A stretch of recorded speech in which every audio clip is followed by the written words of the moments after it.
Hello sweet friends, it's Sarah at Crochet with Coffee, and I'm going to go over a how to make this bag.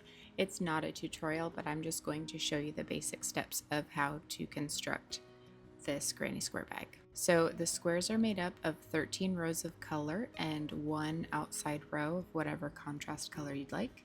There's 5 squares, one on the front, one on the back, one on the left and the right, and then one for the bottom. So that's what makes up this bag. Very simple. And I also added a lining. I do have a tutorial for lining if you'd like to learn more about that, but I will show you how to cut out the pieces for this one. Now the handle, first I went around the whole bag with a single crochet row, and I did a decrease every 10th stitch. So I did 9 stitches, 9 single crochets, and then a decrease, 9 single crochets and a decrease. I did that all the way around for the first row. Then I did 3 rows of single crochet, and then I added the handle. So the handle is 70 chains up, and then I attached it wherever I wanted the handle to land. I just added the 70 chains there, and then I went around 3 more rows of single crochet, and then I did a row of slip stitches. Then I attached to the inside of the handle and did the same thing, 3 rows of single crochet all the way around, and then I did 1 more row of slip stitches.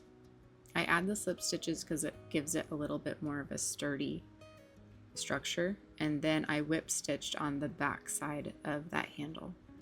That also gives it a little bit more structure. Then I also added these chains on the side. I did an I-cord chain, but you could do just a chain the length that you want and do slip stitches on the way back, and then I just sewed it to the edge of the bag. And see the curve in there? If you didn't want to do the decreases on the first row, then you would just have straight sides instead of the curve in. And now for these cords, you just tie them together to make the bag look like this, and that way it holds everything together and it's not a huge open top of the bag, so you could use it either way.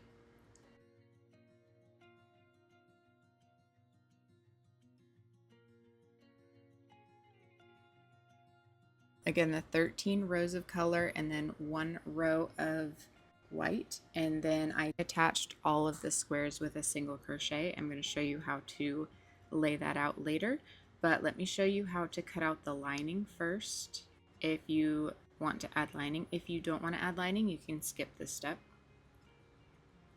I just grabbed this fabric at the thrift store and it worked really well, so you can always use secondhand fabric. I'm just going to lay my squares out here, and it does not need to be perfect, but I'm just going to lay them out and line it up and just cut a square about 1/2 inch past the size of the crocheted square. So that gives me a little bit of space to seam pieces together. Now I'm just mapping out the amount that I'm going to need, so I'm just laying them out to see about how much fabric I'm going to need to use.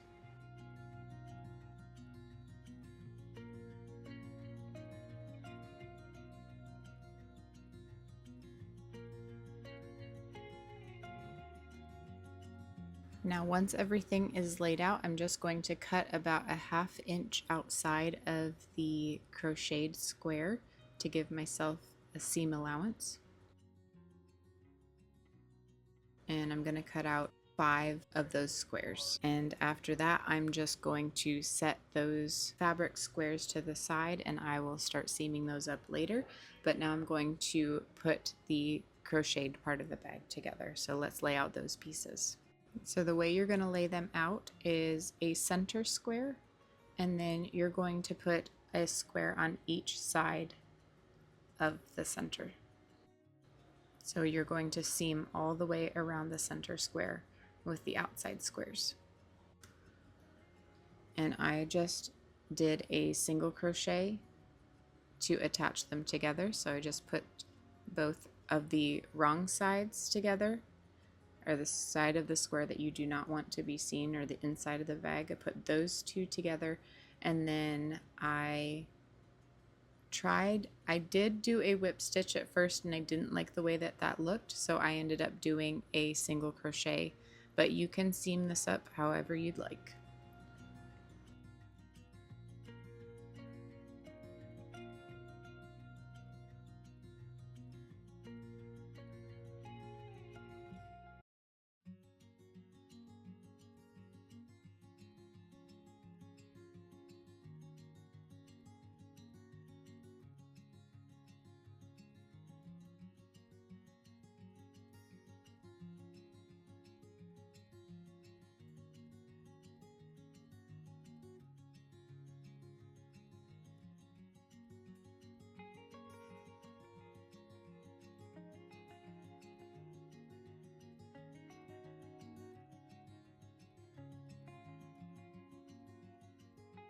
After you have seamed all the squares to the center square, you're going to seam up the sides. So you're going to go these two sides together, these two sides together.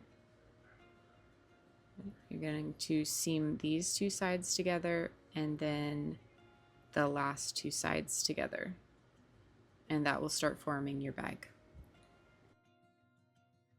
Now you can also do the same thing with the squares you cut out for the lining. It's the same construction, so you're just going to seam everything around that center square, attach those other squares together, and you're going to be putting the right sides together for this one, and seam up this side right here. And you're going to do that for each of the squares. You can do this by hand or with a machine. Next, I want to show you an example of how I added handles. I had this bag that I needed to add handles to, so I wanted to show you. I did a row of single crochets around here, and then I am just going to attach my handle, which is just a chain right now. So I'm going to attach it to the bag and go around as many rows as you want. So you're going to work up your chain. For this bag, I did 2 rows of singles and then a row of slip stitches, but I just go all the way up around the handle, and that's what it looks like after the single crochet row and the slip stitch row. And then I'm going to attach right here to do the inside of the handle.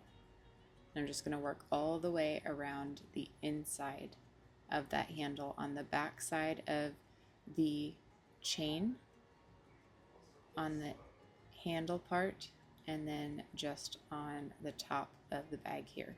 So just go around as many times as you'd like for the thickness of the handle that you want. Attach there and just start working around.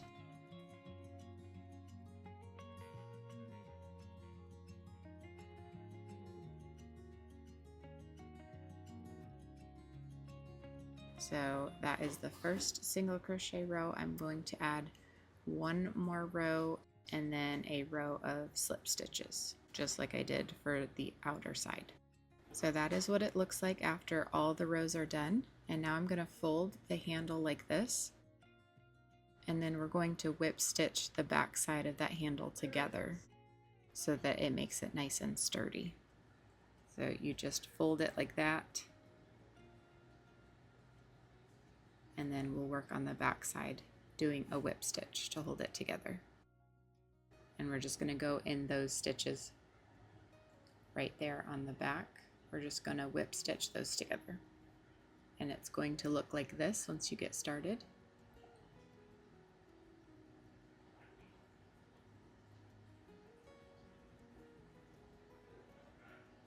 And you just keep folding as you go, and you do that all the way around the handle.